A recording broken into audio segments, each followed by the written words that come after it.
Ginger's last serious relationship was with a white-collar criminal in the magical paradise of Jamaica. In other words, he was a scammer, as insulting as the term would have been to him. That's who he was. But Ginger's man was smart. His operation was a syndicate of sorts. He operated multiple call centers, the employees were all solicited, and everything was under proper quality control and a money laundering system that even Raymond Reddington would be envious of. Listen. When I tell you proper shit. His operation would make you believe that it was a legal trade. Chemist changed the landscape of scamming in Jamaica. He recruited these specialists and trained them to master their craft before incorporating them into the BPOs.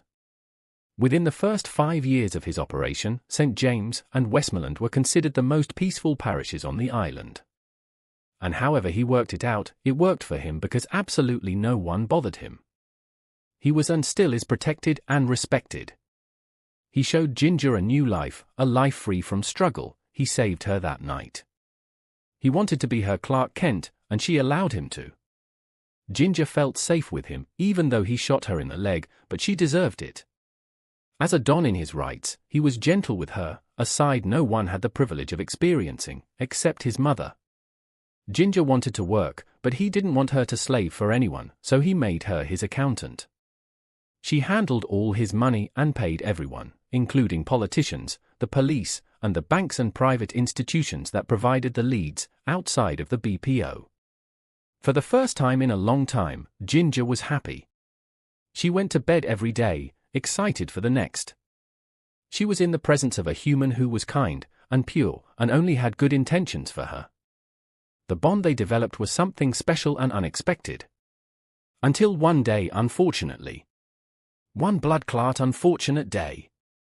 Ginger went out to grab some food to bring to Chemist, who was supposed to be in office.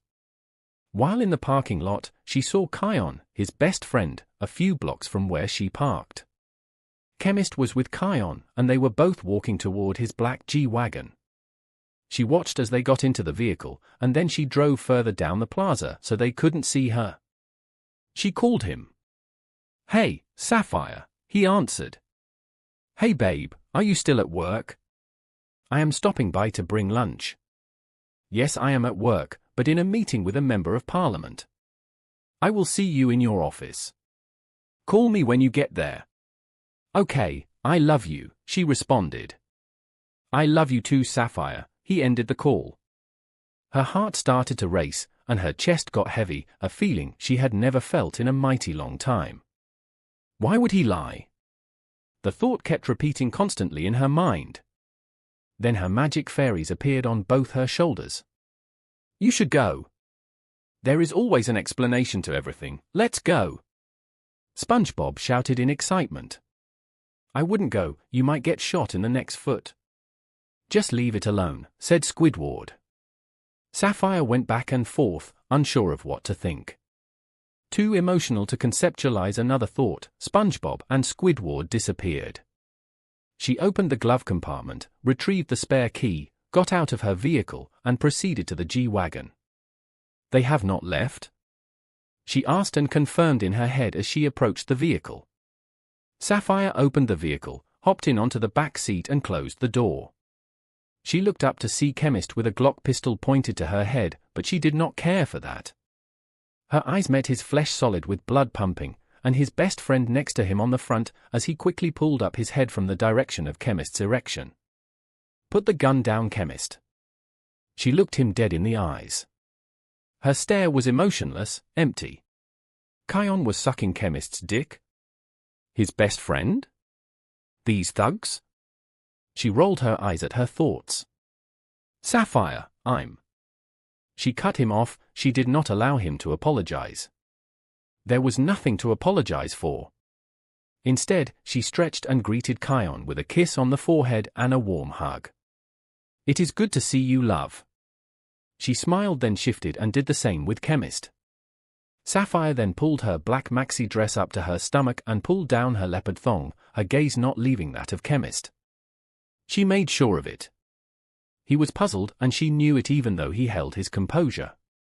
Sapphire knew there was a chance he would kill her to protect his image, but there was no need for that, and she wanted to show him why. She wanted to show him what he had. Kion was quiet, he needed to be, and he knew that. Chemist's eyes lowered to her waxed private area, perplexed, but at the same time regained his hardness. Lower your seat, leave your dick out, and allow Kion to finish what he started. She spoke to him gently, while massaging her vulva and the wetness that had surfaced. She did not care if he approved. His authority went out the window for her. Just as how Kion could have seen her lover in all his glory, she believed Chemist should not have had a problem for him to see her too. After all, he had a wife, so he was not shy to pussy. Kion went to work on Chemist, and Sapphire was in blissful delight as she watched her man getting polished by another thick, black, masculine hunk, clad in a business suit. A fantasy of hers was now a reality. She watched her lover, his on-edge body language fought aggressively with pleasure, the moment his best friend's lips covered the last visible parts of his manhood. He moaned and Sapphire reached over and kissed him, taking in his breath, sharing hers with his while she used her idle hand to guide two of Kion's fingers inside her. She steadied him to a tempo that suited her, and he kept it, slow and steady as he multitasked. As things intensified for her, she wanted to feel Chemist's tongue inside her one last time. Recline your seat all the way, she instructed. He did as he was told. Sapphire positioned herself the best she could to expose her vagina to his lips. Once she got comfortable, she began to take what she wanted. She also told Kion what she wanted. Kion, make him come by the time I come. Sapphire ground in the motion of a belly dancer on Chemist's lips. She glided his tongue in all the directions she wanted it, for however long she needed it. She then played a balancing act on his tongue while caressing her clit. Kion, you don't have much time left. She whispered and then focused on the task at hand. With eyes closed, and legs starting a gentle tremor, she was almost there. Upon hearing this, Chemist gripped his Sapphire in the hips and gave her what she deserved, for she deserved everything good, and he gave it to her. The dam gave way, her moans filled the car, and his grip tightened on her hips. He opened his mouth as much as he could, enough to cover her entrance and clit.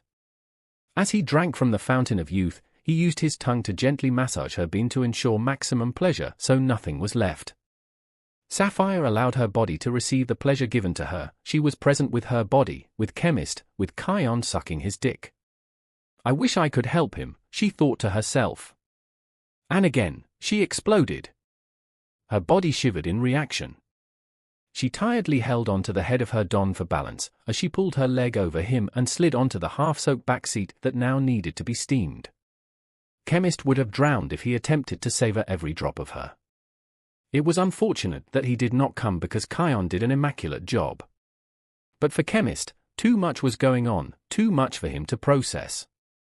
He felt blindsided, but how could he? Sapphire was an open book. She laid out her fears, her expectations, her sexuality, her outlook on the world, and how much she values humans who are their authentic selves in every way possible in their safe spaces. I thought I was his safe space. She was saddened at the realization and got dressed. Love, please take the vehicle to get it washed and the seat steamed before you come home. I am going to get lunch and some drinks, alone. I will see you tonight. She reached over and looked at him intently with nothing but love in her eyes for him. Not wanting him to speak to her, she kissed him as intently as how she gazed at him. Then she kissed Kion on the forehead. Kion darling, take care until next time. I love you Chemist, bye. Sapphire hurriedly exited the vehicle and calmly walked until she knew she was out of sight. She stood still, her body numb, all her strength leaving her frame, rushing from her head down through her toes. But she held her composure. Her eyes welled with tears, but there was nothing to cry about. She was not angry, her heart was just fleeting. It was a hollow feeling and she just had to stop and acknowledge it. And in this moment, either narrator Mark would like to take a moment to encourage everyone to stop with unnecessary lies. It is modern day fam. Everyone is A, B, C, D, E, F, G, straight down to Z. Diseases are real, and people who are for you will indulge you, but trust and safety are very important. How do you achieve this? By being honest with yourself first. Once a lie is spoken, it has a life of its own. Once back to her reality, Sapphire drove home, packed her belongings, gathered cash and cards she needed and went online to search for flights and Airbnbs in Edinburgh, Scotland. She loved Edinburgh and always dreamed of waking up on gloomy mornings and taking a stroll in her lingerie under her leather jacket to a nearby coffee shop, sipping on coffee while basking in the architectural glory of the town. That for her was a life she now wanted, a life she needed. She wrote Chemist a goodbye note and disappeared from his life, forever and ever.